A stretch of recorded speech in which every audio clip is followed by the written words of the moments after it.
हाथी का सीसी क्यों लगा श्री गणेश जी को?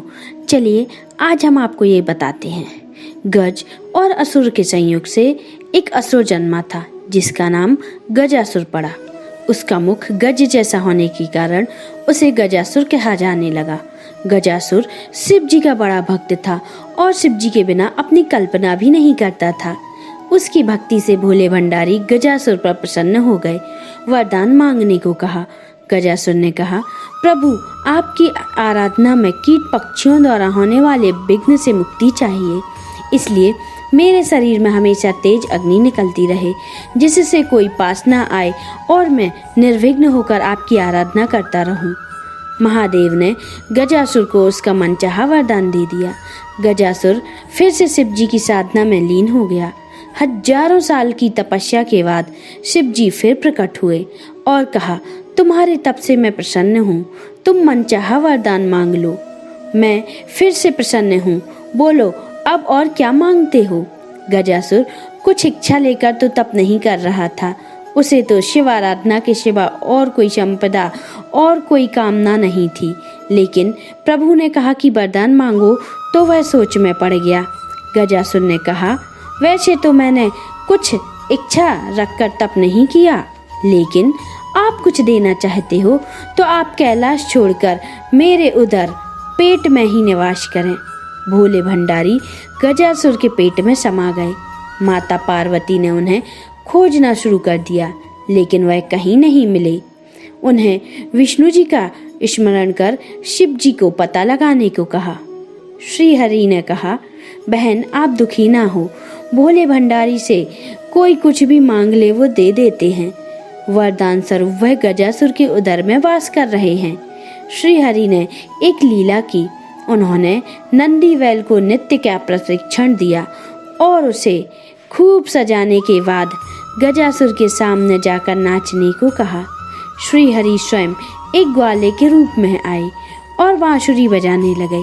बांसुरी की धुन पर नंदी ने ऐसा सुंदर नृत्य किया कि गजासुर बहुत प्रसन्न हो गया। उसने ग्वाला वेशधारी श्री हरि से कहा, मैं तुम पर प्रसन्न हूँ।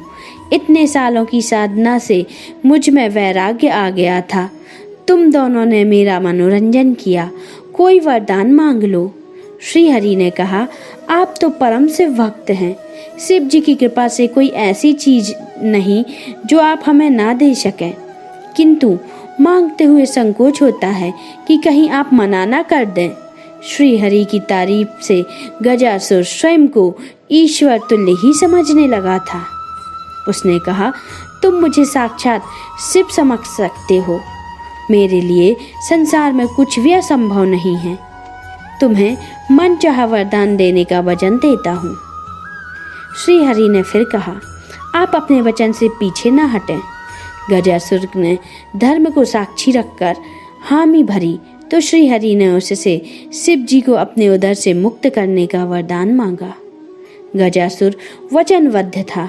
वह समझ गया कि उसके पेट में बसे शिव जी का रहस्य जानने वाला यह कोई साधारण ग्वाला नहीं है, स्वयं भगवान विष्णु आए हैं।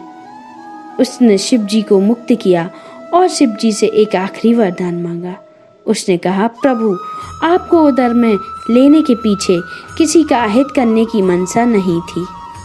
वैसे तो मैं इतना चाहता था कि आप साथ मेरे भी स्मरण किए जाएं। शरीर में आपका त्याग करने के बाद जीवन का कोई मोल नहीं रहा, इसलिए प्रभु मुझे वरदान दे दीजिए, मेरे शरीर का कोई अंश हमेशा आपके साथ पूजित हो। शिव जी ने उसे वरदान दे दिया। श्री हरि ने कहा, गजासुर तुम्हारी शिव भक्ति अद्भुत है, शिव आराधना में लगे रहो, समय आने पर तुम्हें ऐसा सम्मान मिलेगा जिसकी तुमने कल्पना भी नहीं की होगी। जब श्री गणेश जी का शीश धड़ से अलग हुआ तो गजासुर के शीश को ही श्री हरि काट लाए और गणपति के धड़ से जोड़कर उन्हें जीवित कर दिया। इस तरह वह शिव जी के प्रिय पुत्र के रूप में प्रथम आराध्य हो गए।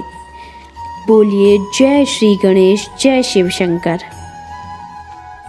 अगर आपने अभी तक हमारे चैनल को सब्सक्राइब नहीं किया है तो जल्दी से आप सब्सक्राइब कर लें, जिससे आने वाले वीडियो आपको जल्दी मिलते जाएं, और नोटिफिकेशन बेल आइकन को प्रेस करें, जिससे आपको हमारे वीडियो का नोटिफिकेशन मिलता रहे। और लाइक और कमेंट करना ना भूलें। आप सभी को नमस्कार।